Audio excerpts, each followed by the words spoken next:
Grabe na po yung ginagawa nitong mga identify na mga pro-Duterte senador. Binubugbog na nila si Senador Ping Lacson as chairman ng Blue Ribbon Committee.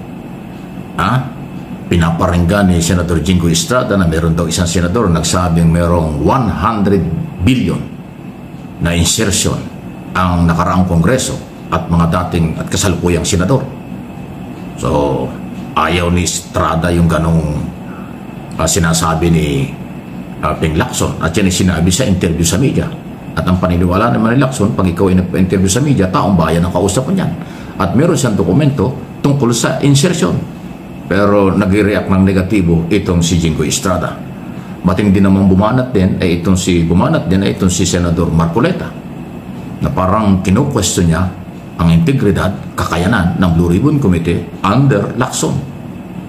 Especially dun po sa kanyang sinasabing mas kapanipaniwala daw yung dating Marines na si Orly Gotesa kumpara sa ibang testigo at resource person ng Blue Ribbon Committee. So medyo negative po yung comment na ganyan, kawalan ng respeto. Alam nyo kayong mga gunita, biglang dinala ni Senator Marcoleta itong testigo niya nang walang pahintulot at hindi alam ng Blue Ribbon Committee at ng Senado. Ipinakilala niya on the spot dun sa hearing at kaagad pinaupo, pinagbasa ng sinumpaang salaysay, nagkamali-mali pa. Yung ba'y trabaho ng senador na magdala ka ng testigo para sumira, siraan ang kasamahan at ang kongreso? Trabaho ba ang senador na manira ng institusyon? Manira sa pagkatao ng mga kasamahan? Inuulit ko. So yun po yung dating. Kaya na ginajustify ko lang na itong grupong ito ng mga maka-Duterte, senador, tinaamin naman nilang sila Duterte 7 o Duterte lang sila. Aba, pinagtutulong-tulungan na ang Blue Ribbon Committee. Ay di ba ang Blue Ribbon Committee ay member ang maraming mga senador? Dahil in aid of legislation ito. Ay kung mismo sa public hearing na naghahanap ng mga batas na dapat gawin, naghahanap ng mga ebidensya para i-rekomendang kasuhan kung sino man, ay kanilang sinisira ang kredibilidad. Ay anong kahinat ng hearing na yan? Anong kahinat nga ng galaw ng Senado? Kung puro siraan, paninira ang ginagawa sa kasamahan. So yun akin pong sariling observation at opinion.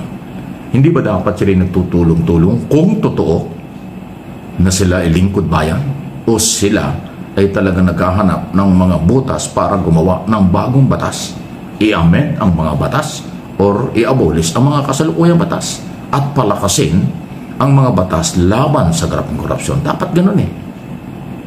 Pero yung nagsisiraan at nag-aakusahan kaliwat kanan, abay delikado yan. So, yan po yung aking nakikita. Alam naman natin yung mga Duterte senador, talagang yun ang layon nila. Sirain ang gobyerno. Parang ganon. At higit sa lahat, ginagamit ang kanilang mga posisyon. Ano inyong masasabi niya?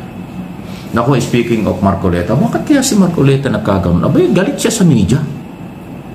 At hindi tama na kanyang sabihin bayaran daw ang media. Wow.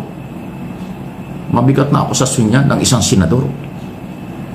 Abay, meron pa siyang isang medyang, kakilala ko pa yung medyang yun, in-interview ng Billionaire Channel ba yun? Abay, sinabi pa niyan, tangay, yung nag-i-interview. Ano yun?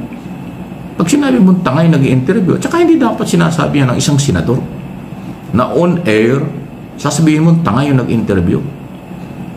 Dinig na dinig eh, kaya nga nag-viral eh. Nagtatanong lang naman yung media.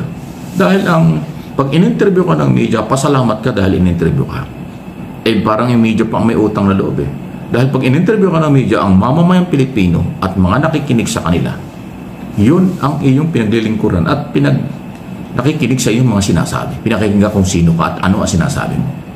Pero sabihin mo tanga dahil hindi mo gusto ang tanong. Ano yun? Iba na ang galaw talaga, ha?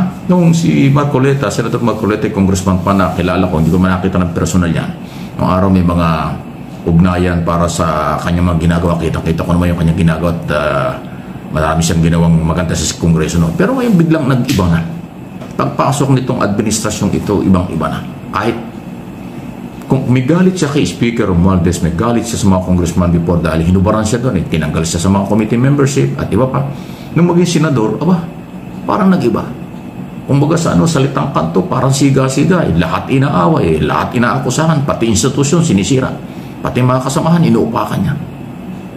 Nasaan na yung parliamentary courtesy? Nasaan na yung respeto sa kasamahan at sa institusyon? Parang nawawala na.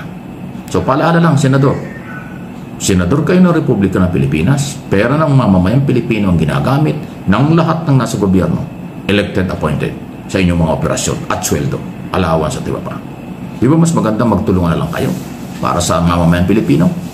Walang takipan, walang kampihan. Ang kampihan ay katotohanan. Hanapin ang ebidensya at kasuhan, ipakulong, bawian ng pera ang mga kurap. Dapat ganon. Ngayon, halatang halata natin ang galaw. Gusto nyo pabagsakin ang gobyernong ito para iupo ninyo ang pangalawang pangulo na meron ding problema sa isyu ng korupsyon.